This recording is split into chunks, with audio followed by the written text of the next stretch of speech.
been a search and rescue officer for 15 years. I've seen hikers lost to harsh terrain, accidents, and bad weather. Most of the time, there's a logical explanation, a misstep, a bad decision, or just bad luck. But every once in a while, something happens that defies reason.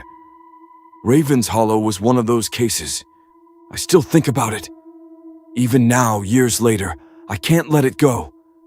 The 3 hikers who vanished without a trace, their names etched into my mind: Alex, Sarah, and Jake.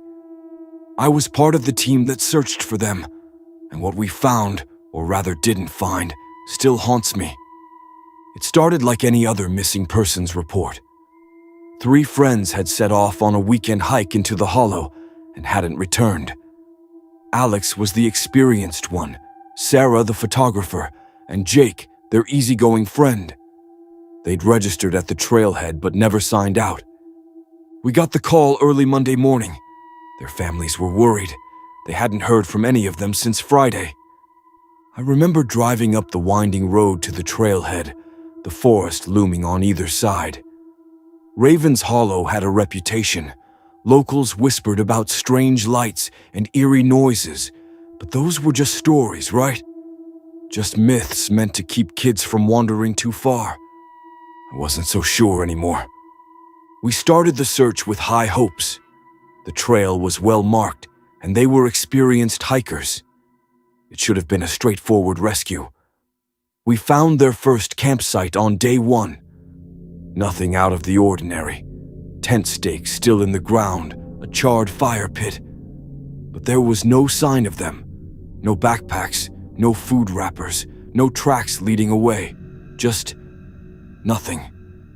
That night, as we set up our own camp, the air felt different. Heavy, oppressive.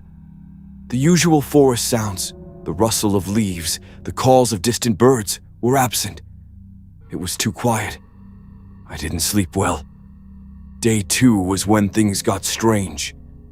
We followed the trail deeper into the hollow, past the marked paths, and into the wild. The trees grew denser, their twisted branches blocking out the sunlight. It felt like the forest was closing in around us. Around noon, we found their second campsite. It looked wrong. Their tents were still there, but the fabric was slashed, not torn by animals, but by something sharp. The ground around the camp was untouched, no footprints, no signs of a struggle. It was like they had vanished mid-step. We called it in, but what could we report? Missing hikers, no leads, no evidence. Then we found Sarah's camera. It was lying on the trail, half buried under a pile of leaves. I remember feeling a chill as I picked it up. It shouldn't have been there. It was too far from the campsite. We reviewed the photos that night. The early shots were normal, scenic views, candid shots of the group laughing, posing by the stream. But the last few were different. The final photo still makes my stomach turn. It was blurry, taken in low light, but you could make out a figure. Tall, thin, standing in the shadows of the trees. Too far away to make out details, but close enough to feel the threat. We showed the photo to the rest of the team. No one said it out loud, but we were all thinking the same thing. We weren't alone out there. That night, the lights came. It was around 2 a.m. when I woke up to a low hum. At first, I thought it was the wind, but then I saw it. A faint, pulsing light through the trees. I nudged one of the other guys awake. "Do you see that?" He nodded, eyes wide. "What the hell is it?" We grabbed our flashlights and moved toward the source. But no matter how far we walked, the light stayed just out of reach. It wasn't until the hum stopped that we realized how far we'd gone. When we turned back, the camp was gone. Or rather, we were. We were lost. We found our way back at dawn, exhausted and shaken. The others had seen the lights too. No one had an explanation. We tried to laugh it off, just swamp gas, or reflections from planes. But the fear in their eyes told a different story. We called in for reinforcements. On the third day, we found something else. Deep in the woods, a clearing marked by an old, weathered sign. The letters were barely legible. Do not enter. It wasn't on any map. We debated going in. Half of us wanted to turn back, report what we'd found, and let someone else handle it. But something pulled us forward. The clearing was empty, no signs of life. But the air felt electric, like a storm was brewing. We spread out, searching every inch, but found nothing. And then the whispers started. Faint at first, just on the edge of hearing. Then louder, like voices carried on the wind. That was the last day of the search. The higher-ups called it off and said it was too dangerous to continue. Officially, the hikers were declared missing and presumed dead. But no bodies were ever found, no gear, no clothing, nothing. The forest took them. I quit search and rescue a few months later. Couldn't do it anymore. Every time I set foot in the woods, I felt like something was watching, waiting. I still have Sarah's camera. I don't know why I kept it. Maybe as a reminder, or a warning. I don't hike anymore, and I never went back to Raven's Hollow. I've never told anyone this story before. Not because I think people won't believe me, but because I'm not sure I believe it myself. But it happened. I know it did. I still have the nightmares to prove it. It was about 10 years ago. I was younger then, fitter, full of confidence. I used to hike alone a lot. Something about being out in nature, away from everything, always felt freeing. I thought I could handle anything the wilderness threw at me. I was wrong. It started as a simple overnight trip. I'd planned to hike up a remote trail I'd read about online. The kind of place that's not on maps, where the scenery is untouched and wild. It was supposed to be peaceful, just me and the trail. The first few hours were perfect. Clear skies, a gentle breeze, and that satisfying crunch of dirt under my boots. I felt good, invincible even. But things changed fast. I didn't realize how far I'd gone until the sun started dipping low. The shadows stretched longer, the air cooling faster than I expected. I pulled out my map, but something wasn't right. The trail I was following just disappeared. I backtracked, or at least I thought I did. But nothing looked familiar. Every turn seemed to lead me deeper into the trees, and the more I walked, the more lost I felt. By the time the sun was gone, panic had started to set in. The temperature dropped sharply, and the wind picked up. Clouds rolled in, thick and heavy. A storm was coming. I knew I needed to find shelter. Fast. That's when I saw it. A dark opening just off to the side of a rocky hill. A cave. I hesitated at first. Sleeping in a cave wasn't exactly part of my plan, but what choice did I have? The wind was howling now, and I could feel the first drops of rain hitting my face. I stepped inside. The cave was bigger than I expected. The walls were smooth, almost too smooth, like they'd been carved out. My flashlight beam bounced off the stone, casting strange shadows that danced as I moved deeper in. I found a spot near the entrance, where I could still see the mouth of the cave, but was protected from the wind. I set up my sleeping bag and tried to settle in, but something felt wrong. It was the silence. I've camped in quiet places before, but this was different. There were no sounds at all. No wind, no dripping water, not even the rustle of leaves outside. Just nothing. I told myself it was just my nerves, that I was tired and imagining things. I forced myself to close my eyes. That's when I heard it. A soft scraping sound. I sat up, my heart pounding. The sound was faint, coming from deeper in the cave. I shone my flashlight in that direction, but the beam only reached so far. Beyond that, just darkness. "Hello?" I called out, my voice echoing back at me. No answer. I tried to convince myself it was just an animal, maybe a raccoon or a fox, but deep down, I knew better. The scraping came again, closer this time. I decided to pack up and leave. The storm be damned. I wasn't staying in that cave a second longer than I had to. But when I turned toward the entrance, my flashlight flickered and went out. Panic surged through me. I slapped the flashlight and shook it, but it was dead. I pulled out my phone, but of course no signal. The battery icon blinked red, and then I felt it. A presence. I can't explain it, but I wasn't alone in that cave anymore. I could feel eyes on me, watching from the darkness. The air grew colder, and the silence was broken by a low, guttural sound, like a deep growl, but not quite. I backed away, my hands fumbling for my pack. My foot slipped on the damp stone, and I went down hard, hitting my elbow. Pain shot up my arm, but I barely noticed. The growling grew louder, closer. In the dim light from the entrance, I saw something move. A shadow, long and thin, slithering along the wall. It didn't make sense. There was nothing there to cast a shadow.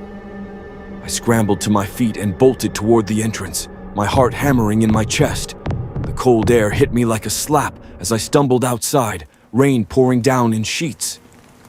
I didn't stop running, not until I was well away from that cave, soaked to the bone and shaking. I spent the rest of the night huddled under a makeshift shelter of branches, too terrified to sleep. When dawn finally broke, I made my way back to the main trail. Somehow I found it. When I reached my car, I felt a wave of relief so intense I almost cried. I drove home in silence, my mind replaying everything that had happened. I've thought about that night a lot over the years, tried to rationalize it. Maybe it was just my imagination or a trick of the light. But deep down, I know that's not true. Something was in that cave, something that didn't want me there. I haven't been hiking alone since, and I never will again.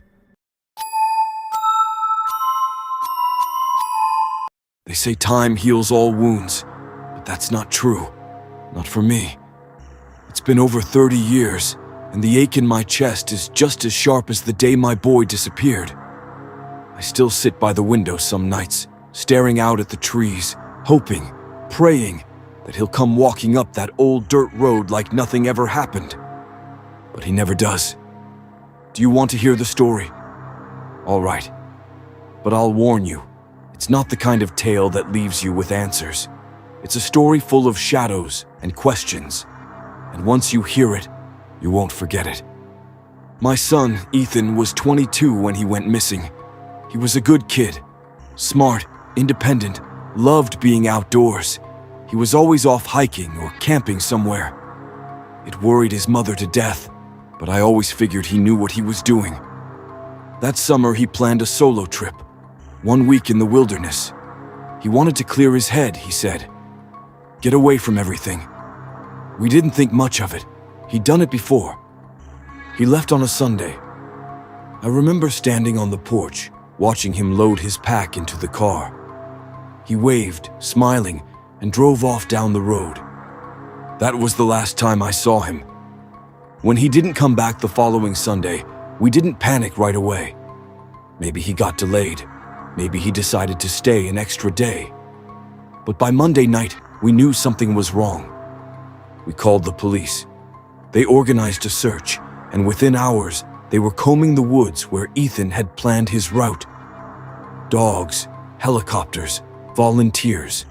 It felt like half the county was out there. On the third day, they found his campsite. I went with the officers to see it. I needed to. The tent was still there, half collapsed and covered in leaves. His backpack lay nearby, unzipped, with some of his gear scattered around. But no Ethan. That wasn't the worst part. The worst part was the carvings. They were in the trees surrounding the campsite. Fresh, deep cuts in the bark, like someone had taken a knife and gone to work. One tree had a single word carved into it: leave. Another had strange symbols, circles, crosses, and shapes I didn't recognize. The kind of thing you'd see in an old, creepy book. The police took photos and marked the area, but they didn't have any explanations. They told us it was probably just graffiti. Kids messing around. But I knew better.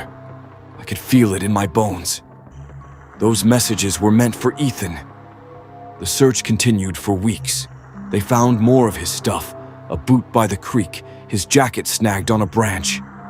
But no sign of him. And then there were the other things. The things no one could explain. One of the searchers, a young guy, came back pale as a ghost, said he'd heard someone calling his name deep in the woods. But when he followed the voice, he found nothing.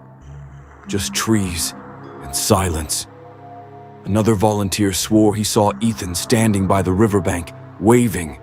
He ran toward him, shouting, but when he got there, Ethan was gone. Vanished into thin air. You see what I mean? The forest was playing tricks on them. And then there was the night I went back on my own. I know it was stupid, but I couldn't just sit at home anymore. I had to do something. So I grabbed a flashlight and drove out to the trailhead. It was quiet, too quiet. No wind, no animals, just this heavy, suffocating silence. I followed the path as far as I could, calling Ethan's name. That's when I saw it. A figure, standing just ahead, half hidden behind a tree. "Ethan!" I called out, my voice shaking. The figure didn't move, didn't answer, just stood there watching. I took a step forward and the flashlight flickered. For a second, the figure was gone. Just gone. And then the light came back, and the tree in front of me had fresh carvings on it. Turned back. I ran. I don't remember how I got back to the car, but I did. And I never went back to those woods again. The police eventually closed the case. No body, no evidence, just a cold, empty file. They told us to move on, to accept that Ethan was gone. Years went by. Life went on as it does. But I never stopped thinking about him. I'd wake up in the middle of the night, sure I'd heard him calling, and sometimes I'd see things. Shadows move at the edge of the trees, lights flickering in the woods. One night, I found something on the porch. A small, weathered compass. It was Ethan's. I know it was. I gave it to him when he was 16. But how did it get there? I've thought about those woods a lot, about what might have happened. People talk about strange things out there. Disappearances, legends, and stories passed down from old-timers. Some say the forest is cursed. Others talk about spirits, guardians of the land who don't take kindly to intruders. I don't know what to believe, but I know this. Something out there took my boy, and whatever it was, it's still out there. Thanks for watching. Good nightmares and stay scared.